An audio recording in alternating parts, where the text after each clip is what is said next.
मुकद्दस Jerome का एक खूबसूरत कौल है, the ignorant of scripture is the ignorant of Christ,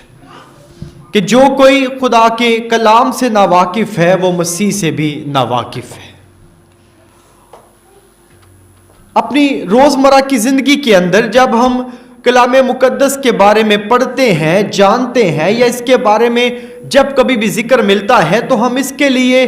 बड़े बाज़ुकात एग्रेसिव हो जाते हैं, बाज़ुकात हम लोग बड़े फंडामेंटलिस्ट हो जाते हैं कि जी खुदा के कलाम की बात आई है और हमने खुदा के कलाम के लिए ये करना है, खुदा के कलाम में ये लिखा है हम लोग ये करेंगे, खुदा के कलाम के फ़रोग़ की बात है हम लोग ये करेंगे, और ये सब कुछ जो है महदूद बातों तक रह जाता है। यानी जोश हमें बड़ा आता है कि खुदा के कलाम की बात है तो ये सब कुछ करेंगे, लेकिन जहां पे खुदा के कलाम पे अमल की बात है हमारा जोश बिल्कुल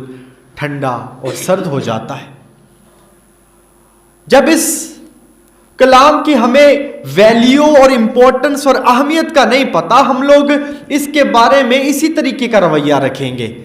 और ये हमारे लिए सबसे बड़ा अलमिया है कि हमने कभी भी खुदा के कलाम को हकीकी तौर पे जानने की कोशिश नहीं की। हमारा अलमिया क्या है कि हम खुदा के कलाम को महज अपने घरों में अलमारियों पे या ऊंची जगहों तक महदूद कर चुके हैं।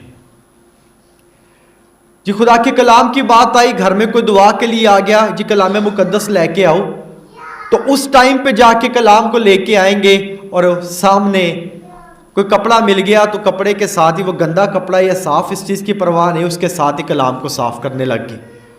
अगर कपड़ा नहीं मिला तो हम लोग इस कदर ज़्यादा अकीदत रखते हैं, अपने हाथों के साथ साफ करने लग जाएंगे। लेकिन क्या कभी ये सोचा है कि खुदा के कलाम को हमने कैसे रखना है, ये उसके कलाम की मेरी ज़िंदगी में वैल्यू क्या है? इस वैल्यू की कमी सिर्फ आज के दौर में नहीं बल्कि बनी इस्राइल कौम के अंदर भी इस चीज़ की कमी महसूस हुई। जब ये लोग बाबल की असीरी से निकले तो शाह फारस ने कहा कि तुम लोग वापस जाके अपने लिए हैकल बनाओ, तो अज़रा काहिन इन लोगों को खुदा के कलाम और शरीयत की अहमियत बयान करने लगा है। ये लोग असीरी में रहते हुए खुदा के कलाम से बिल्कुल नावाकिफ हो चुके थे। इन लोगों को ये पता था कि हमारे पास शरीयत मौजूद है, लेकिन उस शरीयत पे अमल करने के लिए और उसको पढ़ने के लिए ये लोग बिल्कुल इग्नोरेंट थे। इनके पास वक्त नहीं था, ये अनजान बने हुए थे कि हमारे पास शरीयत है और हमने उस शरीयत के मुताबिक जिंदगी गुजारनी है। ये लोग भुला बैठे थे कि शरीयत के अंदर क्या क्या कवानीन दिए गए हैं, शरीयत के अंदर क्या क्या हमें करने के लिए कहा गया है। जब इस बात की कमी महसूस हुई तो अज़रा काहिन ने, जैसे कि आज की पहली तलावत जो नहमिया नबी की किताब से ली गई है उसके 8वें बाब में मरकूम है कि उसने 7वें महीने की पहली तारीख को, उस वक्त अज़रा काहिन आदमियों और औरतों की जमात और सबके आगे जो सुन और समझ सके शरीयत लाया है। ये वो लोग हैं जो शरीयत को सुन सकते हैं, समझ सकते हैं, उनके सामने ये कलाम पढ़ा जाने वाला है। और लिखता है कि पानी के फाटक के आगे मैदान में सुबह से लेकर दोपहर तक आदमियों और औरतों और सब असहाबे फहम के सामने उसमें से पढ़ता रहा है।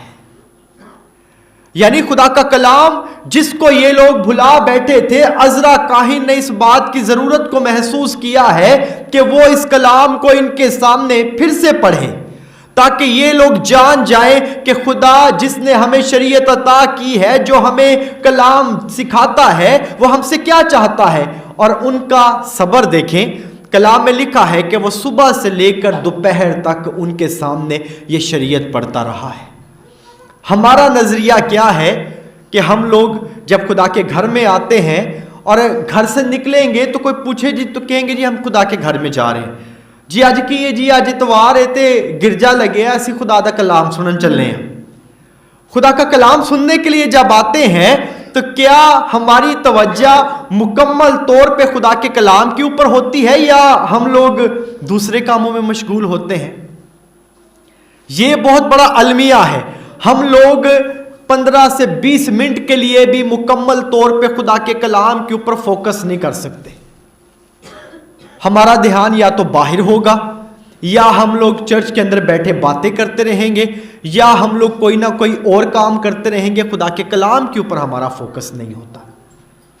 اور یہ سب سے بڑا المیہ ہے۔ ان لوگوں کو دیکھیں جن کو خدا کے کلام کی غیرت کھاتی تھی، جب عزرا کاہن ان کے سامنے خدا کا کلام پڑھنے لگا ہے تو صبح سے لے کر دوپہر تک کنٹینیوس ان کے سامنے شریعت پڑھتا رہا ہے،